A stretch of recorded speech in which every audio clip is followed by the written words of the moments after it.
Hi hello నమస్తే అందరికీ welcome to my channel Ganna stories world. Story చదివే ముందు ఛానల్ని సబ్స్క్రైబ్ చేసుకొని చిన్న లైక్ ఇవ్వండి. ఇక స్టోరీలోకి వెళ్ళిపోదాం. మై డియర్ రాక్షసి ఎపిసోడ్ 36. మీ పేరేంటి అంకుల్ అని అడిగింది మిథిల. నా పేరు ఆర్యనమ్మ అని చెప్పాడు. ఆర్యన్న, ఈ పేరెక్కడో విన్నాను అంకుల్ అని మిథిల తన చిట్టి చేతితో బుగ్గ మీద వేలితో తట్టుకుంటూ ఆలోచిస్తున్నట్టు పోజ్ పెట్టగానే మిథిలా పోజ్కి నవ్వుకుంటూ, ఎక్కడ విన్నావమ్మా ఈ పేరు అని అడిగాడు. ఏమో అంకుల్, గుర్తు రావట్లేదు అని కళ్ళు చేతులు తిప్పుతూ, గుర్తొచ్చింది, మా ఇంట్లోనే ఆర్యన్ అనే పేరు విన్నాను తెలుసా అని చెప్పి, అయ్యో అంకుల్, బ్లడ్ చాలా పోతుంది, నాకు భయంగా ఉంది అంకుల్, మీరు మా ఇంటికి రండి, మా ఇంటికి వస్తే మా అమ్మ మీకు కట్టు కడుతుంది, ప్లీజ్ అంకుల్ పదండి అని ఆర్యన్ సమాధానం వినకుండానే ఆర్యన్ చేయి పట్టుకొని ఆమె వెంట లాక్కొని పోతూ ఉంటుంది మిథిల. అయ్యో పర్లేదమ్మా, నాకు కాస్తనే తగిలింది, నేను ఇక్కడికి వేరే పని మీద వచ్చాను తల్లి, నువ్వు ఇంటికి వెళ్ళు, నాకేం దెబ్బలు తగలలేదు, నేను వెళ్ళే రూట్లో హాస్పిటల్ ఉంది, నేను చూయించుకొని వెళ్తానమ్మా, పర్లేదు నాకని ఆర్యన్ మొత్తుకుంటూ ఉన్నా కూడా, అవన్నీ నేను వినను అంకుల్, నా వల్లే మీకు దెబ్బ తగిలింది కాబట్టి నేనే మీ చేతికి కట్టు కట్టాలి, పదండి అని గబగబా పరుగు తీస్తూ ఉంటే ఆర్యన్ మిథిల వెంట అడుగులు వేస్తూ 5 నిమిషాల తర్వాత ఆ ఇంటికి చేరుకున్నాడు. ఆ ఇల్లు ఆర్యన్కి తెలుసు, ఎందుకంటే వాళ్ళ తాతయ్యతో ఒకసారి వచ్చాడు. రాఘవేంద్ర గారు పుట్టిన ఊరు, సొంత ఊరు అది. ఎప్పుడు రాఘవేంద్ర గారు ఊరికి రమ్మని పిలిచినా కూడా ఊరికి నేను రాను అనేవాడు. కానీ ఆర్యన్ కాలేజ్లో ఉన్నప్పుడు ఒకసారి మటుకు ఆ ఇంటికి తీసుకువచ్చాడు. ఇప్పుడు ఆ ఇల్లు కాస్త మారిపోయినా కూడా ఆర్యన్కి అక్కడికి వచ్చినట్టు గుర్తు ఉండడంతో ఆ ఇల్లుని పరీక్షగా చూస్తూ, మీ ఇంట్లో ఎవరెవరు ఉంటారమ్మా అని అడిగాడు మిథిలని.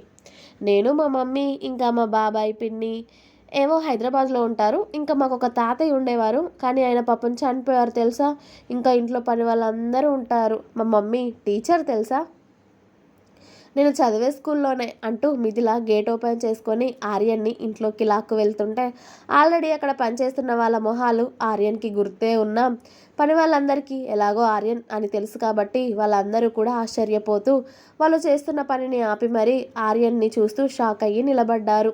మమ్మీ మమ్మీ అని మిథిల అరుస్తూ ఉంటే వాళ్ళ రూమ్లో బిజీగా ఉన్న అవంతిక మిథిల ఇంట్లోకి వచ్చాక, అమ్మాయి గారు మళ్ళీ ఏం చేసి వచ్చారు, ఎవరి మీద గొడవకి వెళ్ళారో, లేకపోతే ఎవరిని గొడవకు తీసుకువచ్చారో అని, ఏంటి తల్లి ఏం పని చేసి వచ్చావే నువ్వు అని కొంగు నడుమున దూపుకొని అవంతిక రూమ్లో నుండి బయటికి వచ్చేసరికి మిథిల వెనకున్న ఆర్యన్ని చూసి అవంతిక శిలలా నిలుక్కుపోయింది.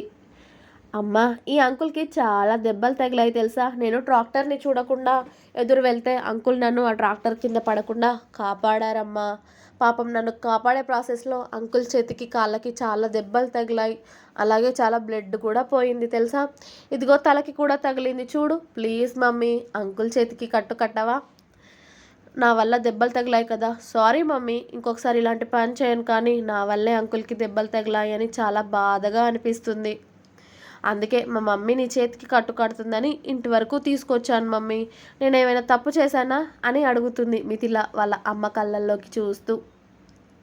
కానీ అసలు అవంతిక ఈ లోకంలో ఉంటే కదా అవంతిక ఆర్యన్ని చూసి ఎంతగా షాక్ అయిందో, అతడు కూడా ఆర్యన్ అంతకన్నా ఎక్కువగా షాక్ అయిపోయాడు. అసలు ఈ లోకంలో లేదు అవంతిక. మిథిల పిలుస్తున్నా కూడా సైలెంట్గా ఉండడంతో, అమ్మా అమ్మా ఏమైంది, ఎందుకు అలా సైలెంట్గా ఉన్నావు, అంకుల్ నన్ను కాపాడాడమ్మా, ప్లీజ్ అంకుల్కి బ్లడ్ పోతుంది, కట్టు కట్టు అని మిథిల 4-5 సార్లు అరిచాక అప్పుడు ఈ లోకంలోకి వచ్చిన అవంతిక కళ్ళ నిండా నీళ్లతో తల వంచి కూతుర్ని చూసింది. నీకేనమ్మా చెప్పేది, అంకుల్ నన్ను కాపాడారు, అదిగో అంకుల్ చేతికి చాలా రక్తం పోతుంది, ప్లీజ్ కట్టు కట్టవా నా కోసం అని మిథిల క్యూట్గా అడగడంతో అవంతిక అలాగే ఆర్యన్ని ఒకసారి చూసి, ఆర్యన్ చేతిని చూసేసరికి నిజంగానే ఆర్యన్ మోచేతి నుండి అరచేతి వరకు రక్తం కారుతూ అతడి చేతి వేళ్ల నుండి రక్తం బొట్లు బొట్లుగా కింద పడుతూ ఉంటుంది. చాలానే దెబ్బ తగిలినట్టుంది. ఇప్పటి వరకు షెట్ హ్యాండ్స్ వెనకాల గాయాల్ని దాచాడు ఆర్యన్, కానీ రక్తం ఆగదు కదా, ఆ రక్తం మోచేతి నుండి అరచేతి వరకు కారింది. అసలు ఇంట్లో ఏం జరగబోతుంది, ఏం జరుగుతుంది అని పని వాళ్ళందరూ కూడా ఎక్కడి పని అక్కడ ఆపి ఎక్కడి వాళ్ళు అక్కడే ఆగి చూస్తూ ఉన్నారు. ఆర్యన్ని అవంతిక ఏమంటుందా అని. ఎందుకంటే అవంతిక జీవితం అందరికీ తెలిసిన పుస్తకమే. అక్కడ అందరికీ తెలుసు. ఆర్యన్ ఇన్ని సంవత్సరాల తర్వాత ఆమె ముందుకు రావడంతో ఆమె ఏం చేస్తుందని అందరూ కుతూహలంగా ఎదురుచూస్తున్నారు. కానీ అవంతిక అసలు ఒక్క మాట కూడా మాట్లాడడం లేదు. మిథిలని వాళ్ళ రూమ్లోకి పరిగెత్తి ఫస్ట్ ఎయిడ్ బాక్స్ తీసుకువచ్చి వాళ్ళ అమ్మ చేతిలో పెట్టి, ప్లీజ్ అమ్మ ఆయనకి కట్టు కట్టవా అని అడగగానే అలాగే అన్నట్టు తల ఊపింది అవంతిక.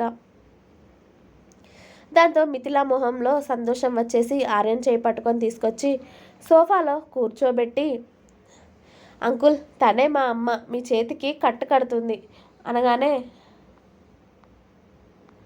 ఆర్యన్ గుండె ఫాస్ట్గా కొట్టుకోవడం మొదలైంది. అతడు కాపాడింది అతడి కూతుర్ని అని, అతడి బిడ్డని, అతడి రక్తాన్ని అని తెలిసేసరికి అతడికి తెలియకుండానే అతడి చేయి మిథిలా బుగ్గ మీద చేసేసరికి మిథిలా అని గట్టిగా అరిచింది అవంతిక. అవంతిక అరుపుకి ఒక క్షణం ఆర్యన్ మిథిలా ఇద్దరు దడుచుకోగానే ఒళ్ళంతా బట్టంటుకుంది. నువ్వు సుశీలామ్మమ్మ దగ్గరికి వెళ్ళు, నీకు స్నానం పోస్తుంది అని తను అరవగానే, ఒక్క 2 నిమిషాలమ్మా,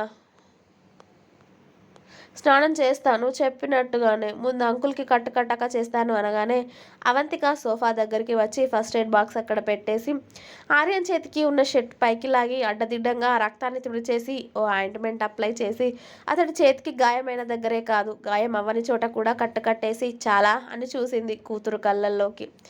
ఏంటమ్మా అంకుల్కి అంత ఫాస్ట్గా కట్టేసావు, కాస్త నెమ్మదిగా కట్టొచ్చు కదా, పాపం అంకుల్కి ఇప్పటికే దెబ్బ తగిలింది కదా, నొప్పి ఎక్కువగా వస్తుంది కదా అంది మిథిల తనకి ఆ దెబ్బ తగిలినంత బాధగా. కట్టమన్నావు కట్టాను, ఇంకేంటి అయిపోయింది కదా మిథిల. అయినా తెలియని వాళ్ళని ఇంటికి తీసుకురావద్దని నీకు ఇప్పటికీ 100 సార్లు చెప్పాను.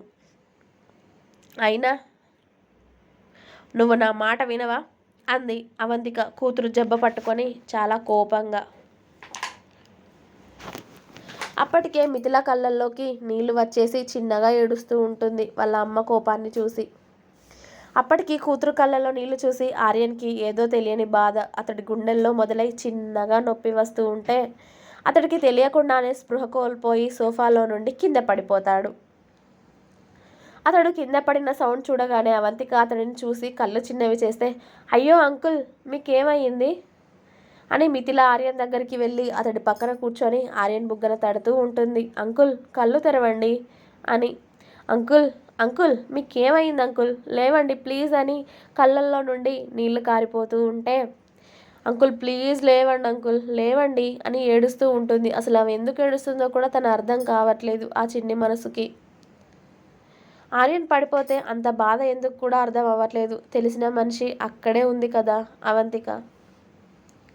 ఆయనని తండ్రి అని తెలియకుండానే అతడి మీద అంత ఎఫెక్షన్ ఎందుకు పెంచుకున్నావే? నువ్వు కడుపులో పడ్డప్పుడే నిన్ను చంపేయమని చెప్పిన మనిషి మీద అంత ప్రేమ ఏంటి మిదు నీకు? వద్దు తల్లి, నువ్వు కడుపులో ఉన్నప్పుడే చంపేయమన్నాడు. ఇప్పుడు నేను డైరెక్ట్గా చూశాడు, ఇంకా ఇప్పుడు ఏమంటాడో. అతడి మీద అంత ప్రేమను పెంచుకోవడం నాకు ఇష్టం లేదు. అసలు అతడు మళ్ళీ తిరిగి మన జీవితంలోకి రావడం ఇష్టం లేదు నాకు. ఇప్పుడు మళ్ళీ తిరిగి మన జీవితంలోకి వచ్చాడు, మనల్ని కలిశాడు, మరి ఏం చేయడానికి వచ్చాడు అని అవంతిక తన కళ్ళల్లో నుండి కారుతున్న కన్నీళ్లను తుడుచుకుని మిథిలాని ఆర్యన్ పక్క నుండి లాగి నువ్వు ఇక్కడ కూర్చో అని చెప్పి పని వాళ్ళని చూడగానే సుబ్బయ్య వచ్చి ఆర్యన్ని వచ్చి బలవంతంగా సోఫాలో పడుకోబెట్టాడు. ఎందరు లేపినా అతడి మొహంపై నీళ్లు చిలకరించినా కూడా ఆర్యన్కి అసలు స్పృహలోకి రాకపోవడంతో అవంతికకి మెల్లిగా భయం మొదలైంది. తన అరిచేతులు అరిపాదాల్లో చెమటలు మొదలవ్వగానే సుబ్బయ్య మన ఊర్లో ఉన్న డాక్టర్ని పిలిపించు, ఏమైందో మనకు తెలియదు కదా ఆయనకి, ఇక్కడ ఏమైనా అయితే మళ్ళీ మనకు ప్రాబ్లం అవుతుంది అని చెప్పగానే అలాగే అమ్మగారు అని సుబ్బయ్య డాక్టర్ గారి దగ్గరికి వెళ్ళాడు ఆయనని పిలుచుకురావడానికి. అప్పుడే హృదయ ఇంట్లో అడుగుపెట్టి అవంతిక పక్కనే ఉన్న పాపని చూసి షాక్ అయ్యి అమ్మ అవంతిక అని పిలిచి పక్కనే సోఫాలో స్పృహ లేకుండా పడి ఉన్న ఆర్యన్ని చూసి కంగారుగా వచ్చి ఆర్యన్ని లేపుతూ ఉంటాడు. కానీ ఆర్యన్ ఎంతకీ లేవడు. అవంతిక ఏమైందిరా ఆర్యన్కి అని అడిగాడు హృదయ్ చాలా కంగారుగా.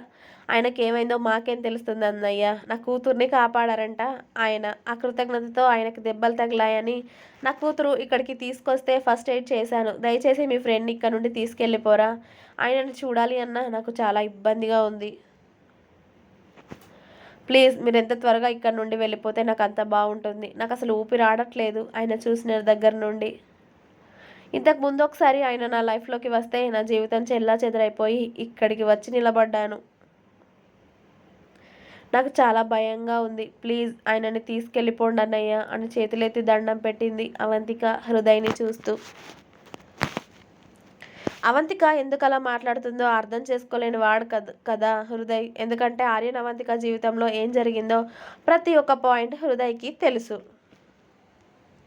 అందుకే హృదయ్ ఏమీ మాట్లాడకుండా వాడికి స్పృహ రాగానే ఇక్కడ నుండి తీసుకువెళ్తానురా, ప్లీజ్ ఒక్క హాఫ్ అన్ అవర్ ఓపిక పట్టు అని హృదయ్ బయటికి పరిగెత్తి కారులో ఉన్న మెడిసిన్ తీసుకువచ్చి బలవంతంగా ఆర్యన్ నోట్లో వేసి 5 నిమిషాల పాటు ఆర్యన్నే చూస్తూ ఉన్నాడు హృదయ్. అప్పటికి డాక్టర్ గారు కూడా రావడంతో హృదయ్ ఆయనను చూసి, అవసరం లేదు డాక్టర్, మీ అవసరం. ఆయన ఇంకొక 5 నిమిషాల్లో స్పృహలోకి వస్తాడు. వాడు వేసుకోవాల్సిన టాబ్లెట్స్ మర్చిపోయాడు, అందుకే స్పృహ తప్పి పడిపోయాడు. ఇప్పుడు మీ అవసరం ఏమీ లేదు అని చెప్పగానే అవంతిక అయోమయంగా చూస్తూ ఉంటుంది. అతడినిక హృదయ్ చెప్పగానే సరే ఓకే అని డాక్టర్ గారు వెళ్ళిపోతారు. హృదయ్ చెప్పినట్టే 5 నిమిషాల తర్వాత మెల్లిమెల్లిగా కళ్ళు తెరుస్తూ ఉంటాడు ఆర్యన్. ఇంకా ఉంది, నెక్స్ట్ ఎపిసోడ్ రేపు వస్తుంది, వెయిట్ చేయండి. అలాగే మీకు కనుక నా స్టోరీస్ నచ్చినట్టయితే ప్లీజ్ లైక్ చేయండి, షేర్ చేయండి, కామెంట్ చేయండి, సబ్స్క్రైబ్ చేసుకోవడం మాత్రం అస్సలు మర్చిపోవద్దు. Please subscribe my channel Gana stories world. Thank you. Bye bye.